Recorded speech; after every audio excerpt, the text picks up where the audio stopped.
Hello friends, welcome in के के YouTube channel पर आप सभी का स्वागत है।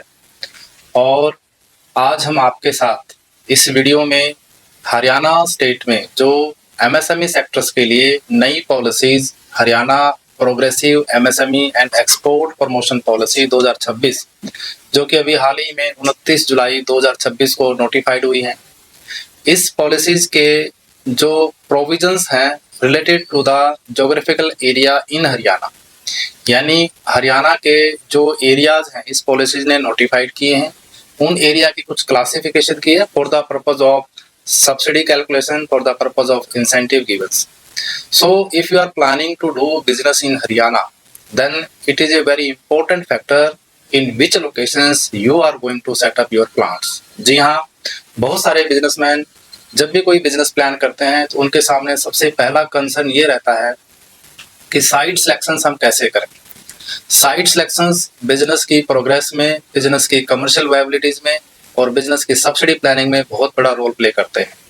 No doubts, first preference being a businessman आपको साइट सिलेक्शन करते समय अपने बिजनेस की कमर्शियल और फाइनेंशियल वायबिलिटी को ध्यान में रखते हुए करना चाहिए।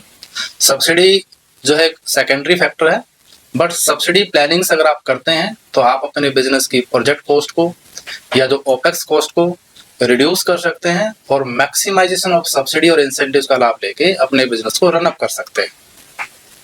जब से ये पॉलिसी इम्प्लीमेंटेड हुई है, बहुत सारे बिजनेसमैन के माइंड्स में ये ख्याल आता है कि सर पहले हरियाणा में ABCD का जो क्लासिफिकेशन होता था वो अब इस पॉलिसी से रिमूव कर दिया गया है। यानी अब पूरे हरियाणा में आप कहीं पे भी बिजनेस प्लान करेंगे तो जो ये एरिया नोटिफाइड हुए हैं इनके अकॉर्डिंगली अब आपको सब्सिडी लाभ मिलेंगे।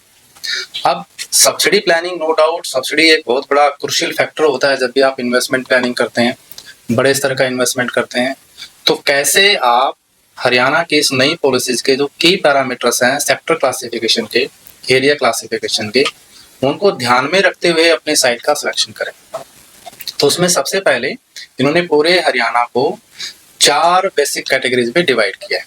पहला है कोर एरिया, दूसरा है इंटरमीडिएट एरिया, तीसरा है सब प्राइम एरिया और चौथा है प्राइम या फोकस एरिया। यानी 4 एरिया में पूरे हरियाणा की क्लासिफिकेशंस को फ्रेम किया गया है। अब जब भी आप साइट सिलेक्शन करेंगे तो ये बड़ा इंपॉर्टेंट है कि वो जो साइट है किस एरिया में फॉल आउट होती है, क्योंकि जिस एरिया में वो फॉल आउट होगी उसके अकॉर्डिंगली सब्सिडी बेनिफिट आपके सिंक होंगे। जनरली जो ये क्लासिफिकेशन है, जैसे पहली क्लासिफिकेशन कोर एरिया, फिर आपका इंटरमीडिएट एरिया, फिर आपका सब प्राइम एरिया और चौथा आपका प्राइम फोकस एरिया, ये इस फ्लो में है और सब्सिडी लाभ भी अकॉर्डिंगली बढ़ते जाएंगे। अगर कोर एरिया में तो सब्सिडी लाभ कम है और आगे के जो सब्सिक्वेंट एरिया है उनमें सब्सिडी लाभ बढ़ते जाते हैं।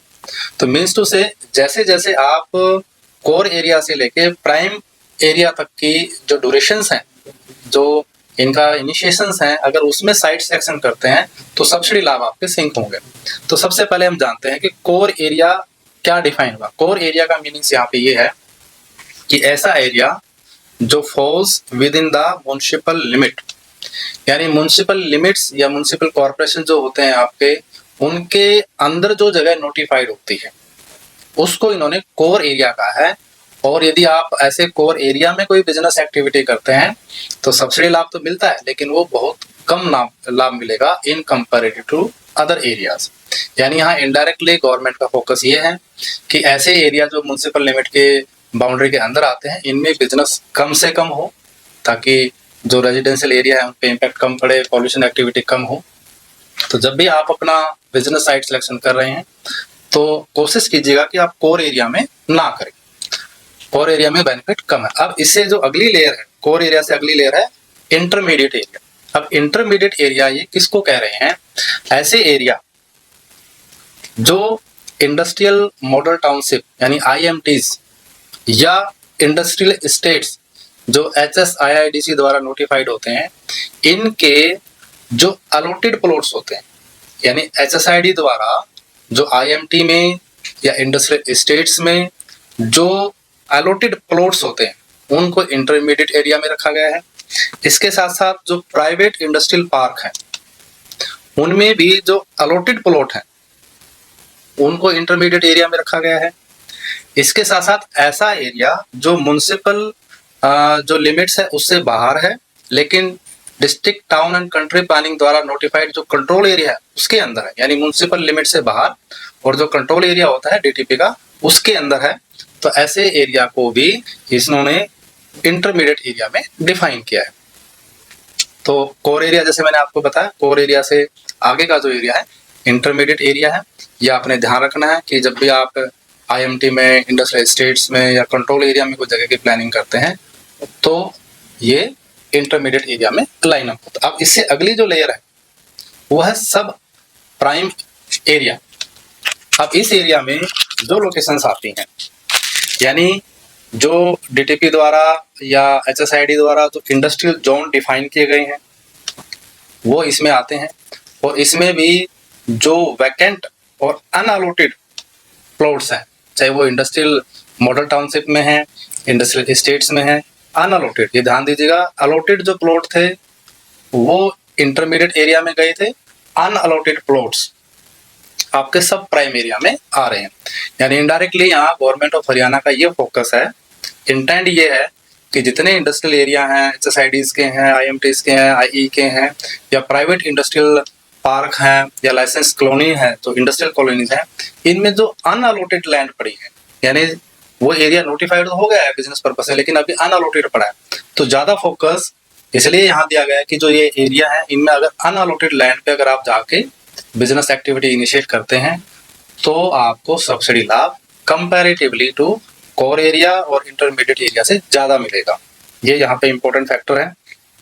इसके साथ साथ कोई भी प्राइवेट इंडस्ट्रियल कॉलोनी इस पॉलिसीज के नोटिफाइड होने के बाद लाइसेंस दिया जाता है, तो ऐसे एरिया भी सब प्राइम एरिया में लाइन अप होंगे।